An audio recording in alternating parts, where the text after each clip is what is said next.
Hello, everybody. Today we're going to see the main takeaway or the main lessons that we need to take from the book Built to Last by Jim Collins and Jerry Porras.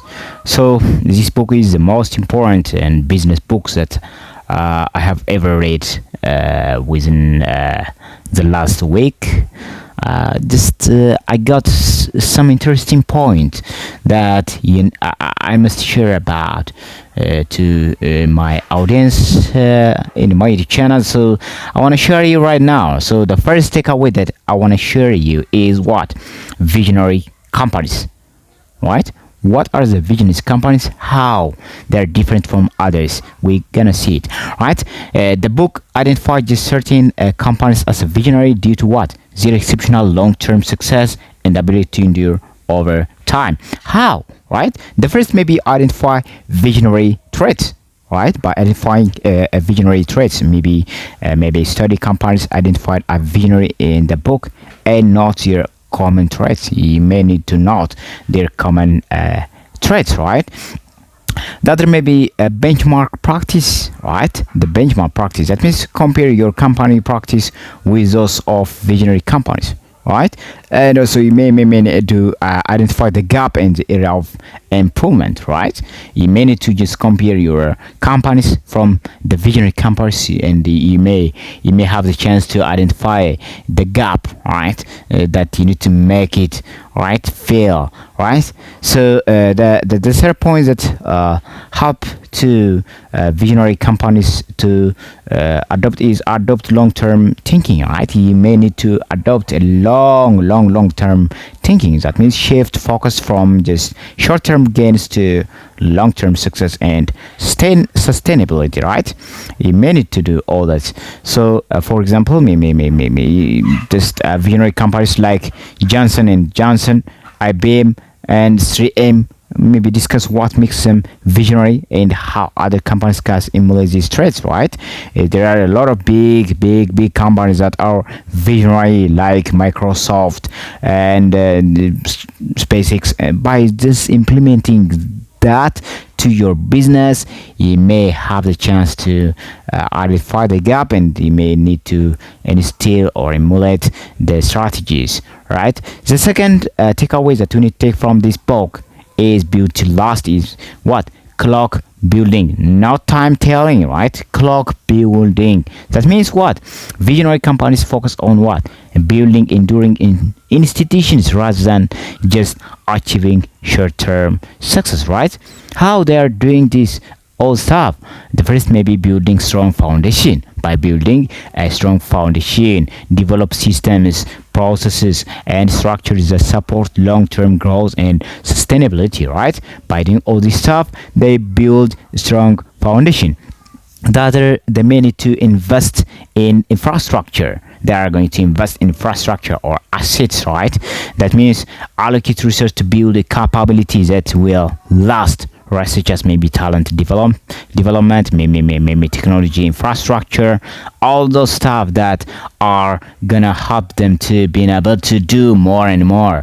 All right. So the third point that help them is avoid short-term fixes, right? They don't need to fix short-term problems. They don't need to short-term shortages, maybe short-term just a lot of stuff. They don't need, right? They are avoiding short-term fixes. They maybe resist the temptation to make a decision based on short-term gains. They need to prioritize actions that will benefit the company in the long run, right? That is right. The third point that we need to take from this book is core ideology. Right, you have to implement a core ideology. That means maybe successful companies have a core ideology that guides their action and decisions, right? So this includes core values and a sense of what purpose, or the sense of purpose bound, this includes core values and sense of purpose beyond just making money, right? Beyond making money, right? How? Maybe they may define core values, right? Engage leaders and employers in identifying the core values that represent the company belief and behaviors. As other may be articulate purpose, right? maybe clearly articulate the company missions and purpose beyond profitability. They may embed ideology, right? By ensuring the core ideology is embedded in all aspects of the business, from hiring practice to strategic decision, right? All this stuff helps you to just have a good core ideology, right?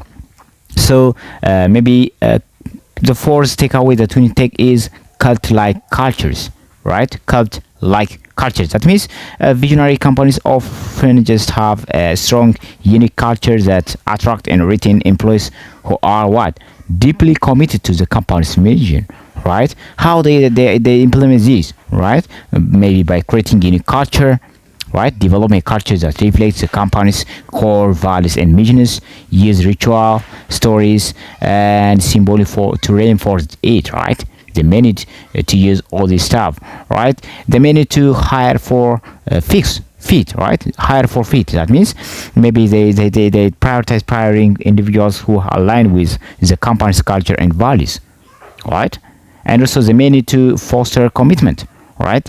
Create a program and initiatives that encourage employees engagement and commitment to the company's mission, right? By doing this all, they may have a good culture, right, in the organization. The fifth takeaway that we take from this is what? Preserve the core, stimulate progress, right? So visionary companies what? Maintain a strong core ideology while also being open to just change and innovation, right? So how they are going to implement this, right? Maybe they need to balance stability and change, right? Develop a strategy that allows the company to stay true to its core values while just encouraging innovation and adaptation, right? So that is the other they may need to promote innovation. They may need to promote innovation. That means create an environment where new maybe ideas are encouraged and maybe need to test it without compromising core values, right? So the other may be a regular reviewing, right? Periodically review the company's practice to just ensure alignment with core values and to identify areas for progress, right? So this is right. The other one is the sixth takeaway that you need to take is what? Big, hurry, audacious goal, right? Big, hurry, audacious goal. That means successful companies set ambitious long-term goals that inspire and motivate employees, right? But how they are implementing this, right?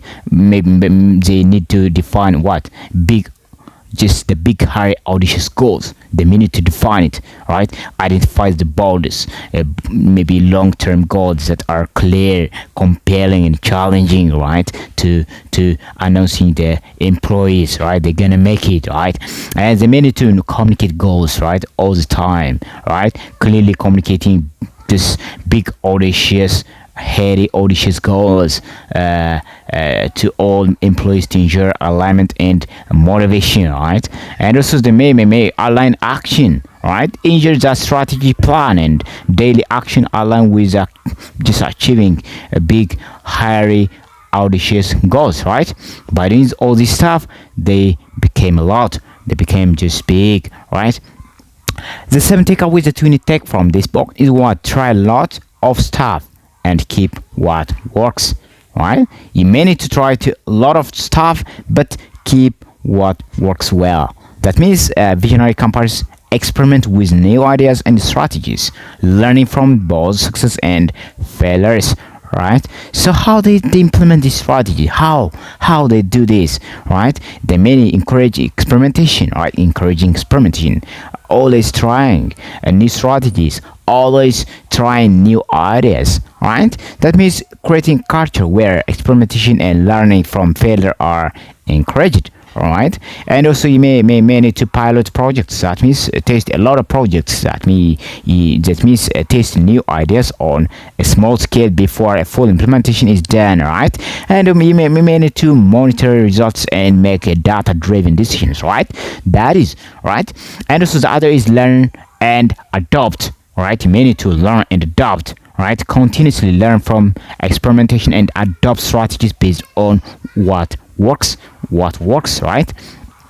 So the eighth principle that works is what? Homegrown management, right? Homegrown management, right? Many successful companies tend to develop their own leaders internally rather than just rely on outside hires, right? So how they implement these, right? Homegrown management. How? The first is what? Identify potential leaders, right? You have to identify the potential leaders. That means you develop a system for identifying and just nurturing potential leaders within the organization, right? Fucking organization, right? The other may be provide development opportunities, right? Providing, giving opportunity to develop the employees, develop them, right? Offering training, mentorship, and leadership development programs to cultivate internal talents, right? That is. So the other may be promote from within, right? That means prioritize promoting existing employees to leadership position to maintain continually and continuous, right? Continuity and culture, right? That is as the 9 principle that we need to take from this book is what? Good enough is never. Good enough never is that, right? And you're not good enough still, right? Keep growing all time. That means visionary companies strive for continuous improvement and are never satisfied with the status quo, right? They always learn, they always improve, they always try, they always do the stuff, right? They never growing up, right? How they do this, right? The first maybe foster a culture of excellence, right? By fostering culture of excellence, that means encourage what? Employees to strive for excellence in all aspects of their work, right? And the other maybe what? Set higher standards, setting higher standards. That means what? Regularly raise performance standard and expectations, right? And the other may be continuous improvement, continuously learning, right? You may need to implement processes for continuous improvement, such as maybe regular feedback, performance review, and process optimization, right? You may need all this stuff, right? So you may need to use examples of companies that embody the principle of continuous improvement, right? You may need to discuss the methods for fostering culture of excellence and continuous improvement. By those stuff, you can encourage your employees to do the same, to continuously learn, always learn, right? And also the 10th takeaway that the last and the 10th takeaway that we need to take from this book is what? Build to last, right? Build to last. That means the ultimate lesson is that what? Visionary companies are built to endure over the long term, adapted to change in the market while remaining true, right, to their core value and purpose, right? That is how they're going to develop the build to last principle, right? The first one is maybe long-term planning, by planning for long run, right? That means develop a strategic plan with a focus on long-term sustainability and what success, right? That is. And also the other may be adaptability, right? They may need to adapt, right? Stay flexible and open to change, right? Continuously monitoring the market and adjusting strategies as needed, right? And also you may need to core ideologies. You may have to have a core ideology. That means maintain a strong core ideology to just guide decision and action and ensure consistency and purpose, right? That is. So by this you can use for your company to grow more and more, to lead more effectively, right? This is the best book I have ever read in the last week, so I really recommend you to read at least one times more than that. Thank you being you watch it till the end right now. Thank you.